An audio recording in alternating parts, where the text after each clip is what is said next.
T스플라인 쿼드볼을 이용해서 재미있는 작업을 해보도록 하겠습니다. 퓨전 360의 T스플라인이 기본 형상 객체로 제공하는 것 중 구의 형상을 가지고 있는 객체는 두 가지가 있습니다.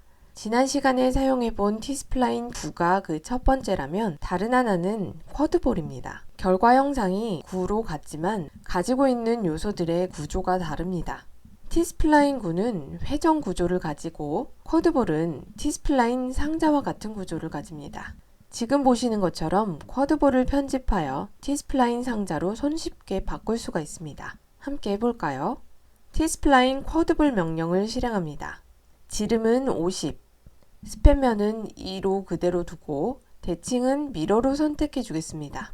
미러 기능은 상단 도구 모음의 대칭 메뉴에 따로 존재하지만 T스플라인 기본 형상 객체를 만들 때 설정해 줄 수도 있습니다. 깊이, 폭, 높이, 대칭을 모두 켜주도록 하겠습니다. 이렇게 하면 깊이는 좌우, 폭은 앞뒤, 높이는 상하로 대칭 구조를 이루어서 대칭 설정된 한 면만 수정을 해도 반대편이 자동으로 함께 수정이 되어 편집이 아주 빠르고 용이하게 됩니다. 폰 편집 도구를 실행하고 평면 뷰에서 대화 상자의 면 선택 옵션을 선택 후 나머지는 기본대로 두고 왼쪽에 있는 면들을 드래그 선택합니다. 선택된 도면 요소가 4개인 것을 확인해주고 조작키의 피벗 위치를 왼쪽 끝으로 바꿔주도록 하겠습니다. 이 상태에서 X 스케일을 0으로 두게 되면 선택한 면들이 조작키의 기준점, 즉 피벗 위치로 납작하게 붙게 됩니다. 이것을 저는 스케일 제로의 원리라고 부릅니다. 스케일 제로의 원리는 꼭지점, 모서리, 면 모든 요소에도 적용 가능하며 원치 않게 뾰족하거나 불뚝 솟은 돌기면을 부드럽게 곡률을 맞춰줄 때 특히 유용하게 쓸 수 있습니다. 또한 요소를 특정 위치에 이동시킬 때도 활용이 가능합니다. 지금의 경우는 두 가지 경우를 다 포함하고 있습니다. 피벗점 위치로 면을 이동시킴과 동시에 높이가 다른 여러 면이 선택되어 있기 때문에 면들이 평평해졌습니다. 다른 부분도 해보겠습니다. 앞뒤 대칭이 적용 중인 앞면들을 드래그 선택 후 같은 방법으로 피벗 위치를 앞 끝으로 지정, Y 스케일을 0으로 맞추면 됩니다. 정면 뷰에 놓고 나머지 상하면들도 조정해 줍니다. 폼 환경에서 잘 사용해야 하는 기능 중 하나가 바로 화면 표시 모드입니다. 지난 시간 오류를 확인할 때 한번 사용했었죠? 도구 모음 중 유틸리티 메뉴의 대표 아이콘을 누르거나 드롭다운하여 나오는 첫 번째 도구를 클릭할 수도 있으나 가장 손쉬운 방법은 단축키 Alt 1, 2, 3을 이용하는 것입니다.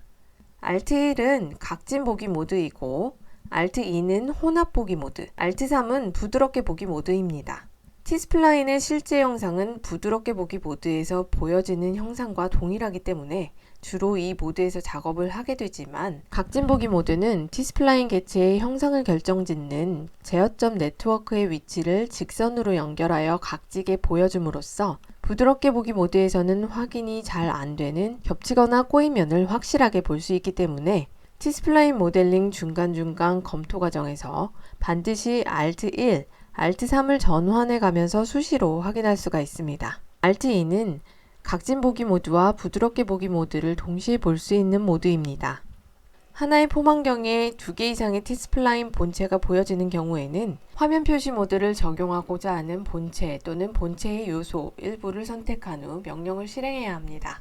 편집한 쿼드볼을 각진 보기 모드로 확인하니 확실히 6개의 면이 평평한 정육 면체가 되었습니다.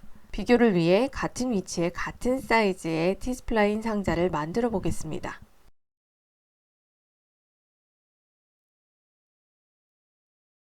각진 보기에서나 부드럽게 보기에서나 모두 정확하게 그 모양이 일치하는 것을 알 수가 있습니다.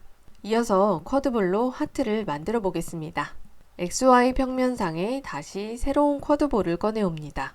옵션들은 기본값을 유지해 주도록 하고 대칭도 없이 만듭니다. 폼 편집 도구 실행, 본체 선택 옵션 지정, 쿼드볼의 하단부를 잘라낼 것이지만 Z 스케일을 XY 평면 기준으로 줄일 것이므로 스케일 조정을 먼저 해줍니다. 정면 뷰에 놓고 면 선택 옵션을 선택 후 드래그로 쿼드볼의 하단 절반 면들을 선택한 다음에 딜리트 키를 눌러 삭제합니다.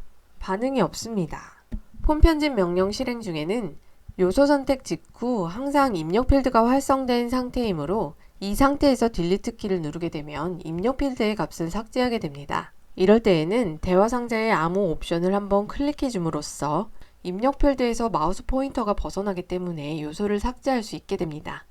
이상 당연히 될 것 같지만 잘 안 되는 폼 편집 중에 요소를 삭제하는 팁이었습니다. 평면 뷰로 가보겠습니다.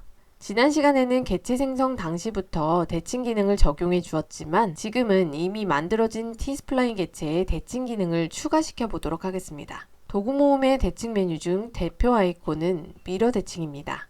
드롭다운 메뉴 중 첫 번째에 있는 미러 대칭 내부 도구를 실행해 줘도 됩니다. 대칭의 한쪽 면을 선택해주고 나머지 대칭면을 선택해주면 대칭 기준 모서리가 초록색 표시되면서 대칭 기능 적용이 완료됩니다. 자, 지금부터는 초록색 대칭 모서리를 기준으로 어느 한쪽만을 수정해도 반대쪽도 동일하게 수정될 것입니다. 이 상태로 백업 객체 하나를 만들어 놓고 시작하겠습니다. 현재 T스플라인 모델링을 진행 중인 폼 환경 내에 Ctrl+C, Ctrl+V 하여 백업 객체를 생성해도 되지만 이번에는 백업 객체를 독립된 공간에 만드는 방법을 소개해 드릴까 합니다. 간혹 백업 객체가 작업 중인 객체와 같은 자리에 있는 경우 깜빡하고 백업 객체를 꺼놓지 않으면 동시 수정하거나 하는 실수를 범할 수 있는데 그러면 백업 객체가 무용지물이 될 수 있겠죠? 또한 폼 환경 내부에 백업 객체를 단계마다 생성하게 되어 많아지게 되면 폼 환경이 너무 복잡해질 수 있습니다.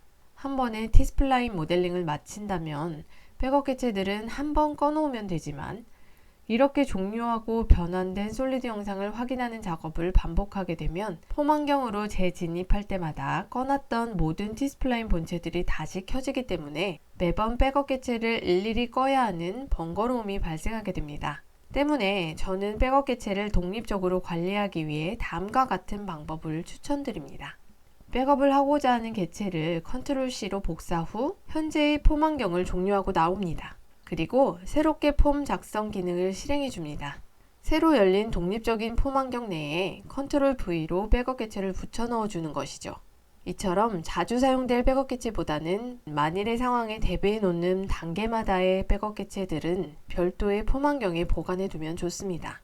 백업용 폼 환경에서 나와 히스토리 바에 있는 원래의 편집 중이던 폼 피처를 더블 클릭하고 하트볼을 만들던 환경으로 다시 돌아왔습니다. 하트의 모양을 잡아주기 위해 폼 편집 기능을 이용해 모서리 요소를 움직여줍니다. 그런데 처음 폼 환경에서 작업할 때와는 다르게 이상한 흔적 표시가 보이네요. 이 흔적 표시는 직전에 폼 환경을 완료하고 만들어졌던 솔리드 객체의 형상입니다.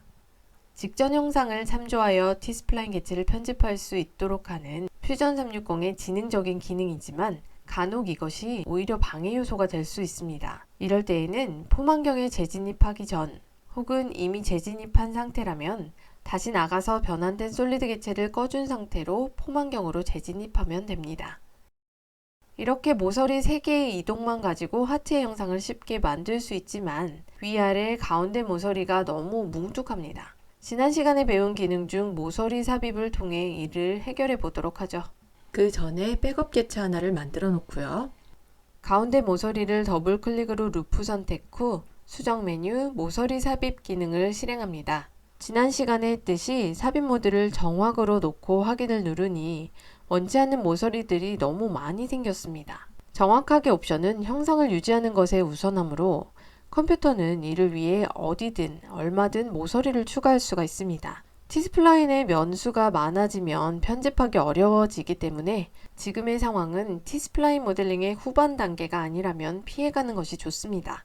Ctrl Z 또는 퓨전 360 창의 최상단 왼쪽 화살표 명령 취소 아이콘을 눌러서 모서리 삽입 직전 단계로 돌아갑니다. 수정 메뉴 모서리 삽입 가운데 모서리 루프 선택 모서리 삽입을 다시 해주는데 삽입 모드를 단순하게로 놓겠습니다. 삽입 위치도 조작기로 적당히 조정해 주시고요. 모서리와의 간격이 좁을수록 각이 점점 살아난다는 것을 잊지 말고 간격을 정해주세요. 잠시 Alt 1을 눌러서 각진 보기 모드로 확인을 해주는 것도 도움이 됩니다. 이 과정이 너무 쉽다 하시는 분들을 위해 살짝 더 나아가 보도록 하겠습니다. 삽입 모서리를 어디에 두는지에 따라 형상에 미세한 혹은 큰 차이가 있을 수 있습니다. 우리는 지금 이렇게 연결 모서리 한 줄을 추가했지만 이 하트의 경우 위아래 모서리 한 개씩에 대해서만 모서리를 삽입해도 됩니다. 단 그 차이점은 비교해 보면 좋겠죠?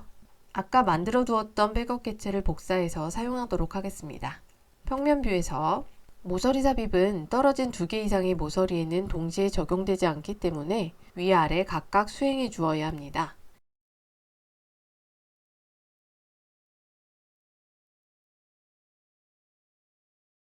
이렇게 적당한 간격의 모서리를 삽입했으면 나머지 모양을 잡아주시고요.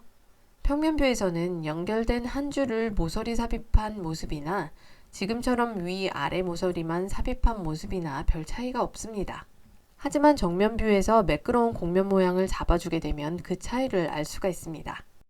좀 더 확실하게 보여드리기 위해 과장되게 Z스케일을 키웠습니다.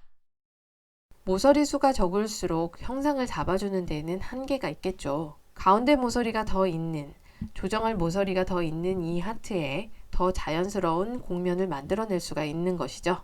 따라서 모서리를 삽입할 때에는 평면 형상뿐만 아니라 정면, 측면 형상을 고려하여 형상을 충분히 표현할 수 있는 최소한의 모서리 개수를 유지하는 것이 중요합니다.